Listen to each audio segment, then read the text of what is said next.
Hi friends, welcome to Lino's Kitchen. അപ്പോൾ ഇന്നത്തെ recipe വീണ്ടും ഞാൻ ഒരു സോസേജ് ഫ്രൈ ആയിട്ടാണ് വന്നേക്കുന്നത്. കഴിഞ്ഞ സോസേജ് കറി എല്ലാവരും കാണുന്നുണ്ടെന്ന് വിശ്വസിക്കുന്നു. അപ്പോൾ ഇന്നത്തെ റെസിപ്പി ഒരു ഡ്രൈ ഐറ്റമാണ്, അതായത് സോസേജ് പെപ്പർ ഫ്രൈ.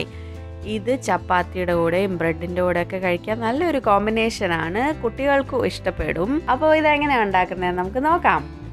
ആദ്യം ഒരു നോൺ സ്റ്റിക്ക് പാൻ എടുക്കുക. ഇതിലേക്ക് ഒരു 4-5 ടേബിൾ സ്പൂൺ വെളിച്ചെണ്ണ ചേർക്കണം. നമ്മൾ ഇച്ചിരി കൂടുതൽ വെളിച്ചെണ്ണ തന്നെ ചേർക്കണം, കാരണം സോസേജ് വറുക്കേണ്ടതാണ്. പിന്നെ ഇതിലേക്ക് 3 വറ്റൽമുളക്, ഇതിൻ്റെ കുരു കളഞ്ഞിട്ട് വേണം എടുക്കാൻ, അല്ലെങ്കിൽ ഭയങ്കര എരിയായി പോവും. അതിൻ്റെ കൂടെ തന്നെ 1 teaspoon crushed pepper, freshly crush ചെയ്ത പെപ്പർ ആയിരിക്കണം എടുക്കേണ്ടത്, എന്നാലേ ഇതിന് നല്ല ടേസ്റ്റ് ഉണ്ടാവത്തുള്ളൂ. അപ്പോൾ ഇത് എണ്ണയിലിട്ട് നന്നായി ഒന്ന് മൂപ്പിച്ചെടുക്കണം. അതിൻ്റെ കൂടെ തന്നെ ഒരു 3-4 കറിവേപ്പില, അല്ലെങ്കിൽ നിങ്ങളുടെ ഇഷ്ടം അനുസരിച്ച് കറിവേപ്പിലയും ചേർക്കാം. അതും കൂടെ ഇട്ടിട്ട് നന്നായി ഒന്ന് വഴറ്റിയെടുക്കണം. ഈ കറിവേപ്പിലയൊക്കെ വെളിച്ചെണ്ണയിൽ ഇട്ട് വഴറ്റുമ്പോൾ ഉണ്ടല്ലോ, നല്ലൊരു മണം തന്നെയാണ് ഇവിടെ. പിന്നെ ഇതിലേക്ക് 4 സവാള നീളത്തിൽ അരിഞ്ഞത് ചേർക്കണം. ഇതും കൂടെ ഇട്ടിട്ട് നന്നായി വഴറ്റിയെടുക്കണം. ഇടയ്ക്ക് നിങ്ങൾക്കൊരു കുട്ടി ശബ്ദം കേൾക്കും. മോനടുത്ത് ഇരിപ്പുണ്ട്. അവൻ ഞാൻ ഈ ചെയ്യുന്നത് കണ്ടിട്ട് എൻ്റെ അടുത്തുനിന്ന് മാറാതെ ഇങ്ങനെ നിൽക്കുക. അപ്പോൾ ഈ സവാളയ്ക്കകത്ത് ഇനി നമുക്ക് കുറച്ച് ഉപ്പും കൂടെ ചേർക്കാം. ഉപ്പ് ചേർക്കുന്നതിൻ്റെ റീസൺ എന്താണെന്ന് വെച്ചാൽ പെട്ടെന്ന് സവാള വഴണ്ട് കിട്ടും. പിന്നെ ഇത് നല്ലൊരു ഡ്രൈ ഐറ്റം ആണല്ലോ, അപ്പോൾ നമ്മുടെ സവാള നല്ല ബ്രൗൺ കളർ ആവണം, അതുവരെ ഇത് വഴറ്റിക്കൊണ്ടിരിക്കണം. ഇനി ഇതിലേക്ക് 1 ടീസ്പൂൺ ഇഞ്ചി, വെളുത്തുള്ളി, പച്ചമുളക്, കുറച്ച് ഇഞ്ചിയും ഒരു 3-4 വെളുത്തുള്ളിയും 2 പച്ചമുളകും കൂടെ ഇട്ടിട്ട് അരച്ചെടുത്തതാണിത്. അതും കൂടെ ചേർത്തിട്ട് നന്നായി വഴറ്റിയെടുക്കുക. ഇതിൻ്റെ പച്ചമണം എല്ലാം മാറുന്നവരെ നന്നായി വഴറ്റിയെടുക്കുക.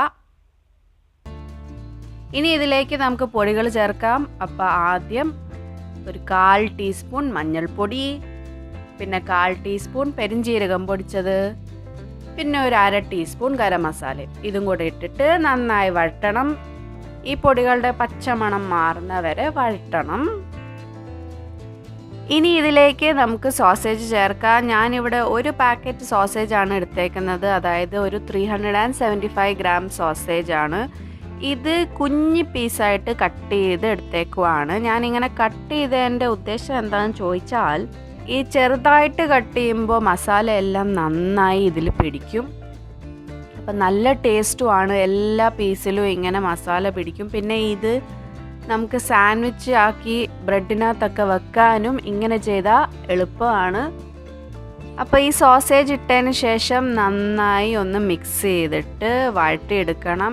ഇത് നമ്മൾ നന്നായി ഒന്ന് വറുത്തെടുക്കണം ഈ സോസേജ്. അപ്പോൾ ഒരു മീഡിയം ഫ്ലെയിമിൽ ഒരു 10-15 മിനിറ്റ് ഇങ്ങനെ വഴറ്റിക്കൊണ്ടിരിക്കുക. ഇടയ്ക്കിടയ്ക്ക് ഇളക്കിയാൽ മതി, എപ്പോഴും ഇളക്കേണ്ട ആവശ്യമില്ല. അപ്പോൾ സോസേജ് എല്ലാം കുക്കായി വരുന്നത് വരെ വഴറ്റിയെടുക്കുക. അങ്ങനെ നമ്മുടെ സോസേജ് എല്ലാം ഇച്ചിരി ബ്രൗൺ കളറായിട്ടുണ്ട്, കുക്കായി വന്നിട്ടുണ്ട്. അപ്പോൾ ഇത്രയേ ഉള്ളൂ നമ്മുടെ സോസേജ് പെപ്പർ ഫ്രൈ. ഭയങ്കര ഈസിയാണ് ഉണ്ടാക്കാൻ, എളുപ്പത്തിൽ ഉണ്ടാക്കാൻ പറ്റുന്ന ഒരു സ്നാക്കോ ഒരു സാൻഡ്വിച്ചിന് ഫില്ലിങ്ങോ എന്ത് വേണമെങ്കിലും പറയാം. അപ്പോൾ എല്ലാവരും ഇത് ട്രൈ ചെയ്ത് നോക്കണം. പിന്നെ ചാനലിലേക്ക് സബ്സ്ക്രൈബ് ചെയ്യാത്തവർ സബ്സ്ക്രൈബ് ചെയ്യാനും മറക്കല്ല്. വീഡിയോസ് ലൈക്കും ഷെയറും ചെയ്യാനും മറക്കല്ല്. പിന്നെ നിങ്ങൾക്ക് ഏതെങ്കിലും റെസിപ്പി കാണാൻ ആഗ്രഹമുണ്ടെങ്കിൽ നിങ്ങൾ താഴെ കാണുന്ന കമൻറ്റ്സ് ബോക്സിൽ ഇട്ടാൽ മതി. ഞാൻ അതിൻ്റെ റെസിപ്പി ഷെയർ ചെയ്യാൻ മാക്സിമം നോക്കാം. അപ്പോൾ വീണ്ടും വേറൊരു റെസിപ്പിയുമായിട്ട് വരുന്നവരെ take care, bye and thank you for watching Leeno's kitchen.